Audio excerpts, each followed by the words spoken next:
Assalamualaikum warahmatullahi wabarakatuh. Shalom, Om Swastiastu, Namo Buddhaya, salam kebajikan untuk kita semua dan salam beyond.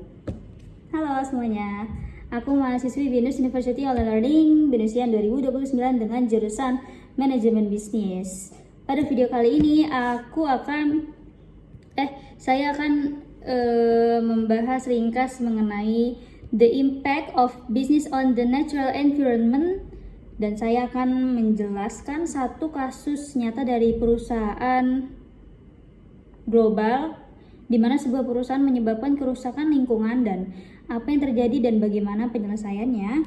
Dan saya juga akan memberikan satu langkah nyata yang bisa diterapkan oleh perusahaan di salah satu industri daerah saya untuk mengurangi dampak ekologis. The impact of business on the natural environment atau juga bisa disebut dengan dampak aktivitas bisnis terhadap lingkungan alam. Aktivitas bisnis memiliki keterikatan yang sangat erat dengan kondisi lingkungan alam. Dalam menjalankan operasinya, perusahaan memanfaatkan berbagai sumber daya alam seperti air, energi, mineral, dan lahan. Namun, apabila pemanfaatan tersebut tidak diimbangi dengan pengelolaan yang bertanggung jawab, kegiatan bisnis justru dapat menjadi salah satu penyebab utama kerusakan lingkungan. Dampak negatif tersebut antara lain berupa pencemaran udara dan air, degradasi tanah, peningkatan emisi gas rumah kaca, serta hilangnya keanekaragaman hayati. Dalam skala global, pertumbuhan industri dan ekspansi bisnis seringkali menimbulkan tekanan besar terhadap ekosistem. Perusahaan mengabaikan aspek lingkungan cenderung menimbulkan biaya sosial dan ekologis yang tinggi baik bagi masyarakat sekitar maupun bagi generasi mendatang.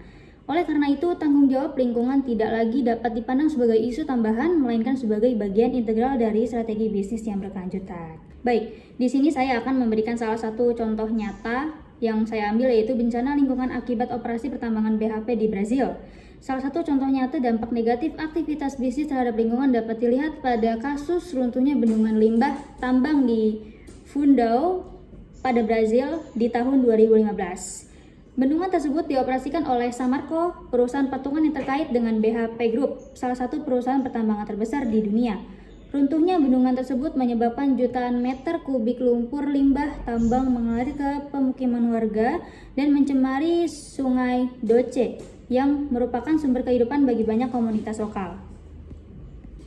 Peristiwa ini tidak hanya mengakibatkan korban jiwa dan kerusakan infrastruktur, tapi juga menimbulkan dampak ekologis jangka panjang. Ekosistem sungai mengalami kerusakan parah, populasi ikan menurun drastis, dan kualitas air menjadi tidak layak digunakan untuk kebutuhan sehari-hari. Selain itu, masyarakat yang bergantung pada sungai tersebut kehilangan mata pencaharian mereka, khususnya di sektor perikanan dan juga pertanian. Dari sisi penyelesaian, perusahaan menghadapi tuntutan hukum dan tekanan publik yang besar. Proses hukum berlangsung selama bertahun-tahun dan melibatkan pengadilan di berbagai yurisdiksi. Akhirnya, perusahaan diwajibkan memberikan kompensasi finansial, melakukan pemulihan lingkungan, serta membangun kembali wilayah berdampak. Kasus ini menunjukkan bahwa kegagalan dalam mengelola risiko lingkungan dapat menimbulkan konsekuensi hukum, ekonomi, dan juga reputasi yang sangat signifikan bagi perusahaan global. Lalu saya akan memberikan satu langkah nyata yang bisa diterapkan untuk mengurangi dampak ekologis di industri daerah. Berdasarkan pembelajaran dari kasus tersebut, perusahaan di tingkat regional atau daerah dapat mengambil langkah konkret untuk mengurangi dampak ekologis dari aktivitas bisnisnya. Salah satu langkah yang paling relevan adalah penerapan sistem manajemen lingkungan yang terstruktur seperti standar ISO 14001. Sistem ini membantu perusahaan mengidentifikasi potensi dampak lingkungan, menetapkan prosedur pengendalian, serta melakukan evaluasi dan perbaikan secara berkelanjutan. Selain itu, perusahaan perlu memperkuat pengelolaan limbah dengan memastikan bahwa limbah cair, padat, maupun gas diolah sesuai dengan standar lingkungan yang berlaku. Upaya ini dapat dikombinasikan dengan program pengurangan limbah dan pemanfaatan kembali material sisa produksi. Di wilayah industri, rehabilitasi lahan dan penanaman vegetasi penyangga juga dapat dilakukan untuk mengurangi pencemaran serta memperbaiki kualitas lingkungan sekitar.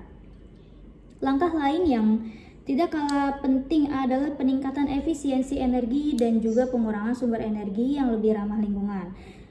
Jadi dengan mengurangi ketergantungan pada bahan bakar fosil, perusahaan dapat menekan emisi karbon sekaligus menurunkan biaya operasional dalam jangka panjang. Maka dapat disimpulkan secara keseluruhan, aktivitas bisnis memiliki potensi besar untuk mempengaruhi kondisi lingkungan alam, baik secara positif maupun negatif.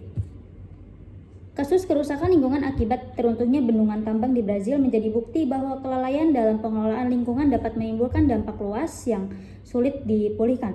Oleh karena itu, perusahaan baik skala global maupun lokal perlu mengintegrasikan prinsip keberlanjutan lingkungan ke dalam strategi bisnis mereka. Penerapan sistem manajemen lingkungan, pengelolaan limbah yang bertanggung jawab, rehabilitasi ekosistem, serta efisiensi energi merupakan langkah nyata yang dapat dilakukan untuk mengurangi dampak ekologis. Dengan demikian, perusahaan tidak hanya berkontribusi pada pelindungan lingkungan, tetapi juga menjaga keberlanjutan usaha dan kepercayaan masyarakat dalam jangka panjang. Sekian refleksi ringkas dari saya pribadi. Untuk kurang lebihnya saya mohon pencerahan. Terima kasih. Wassalamualaikum warahmatullahi wabarakatuh.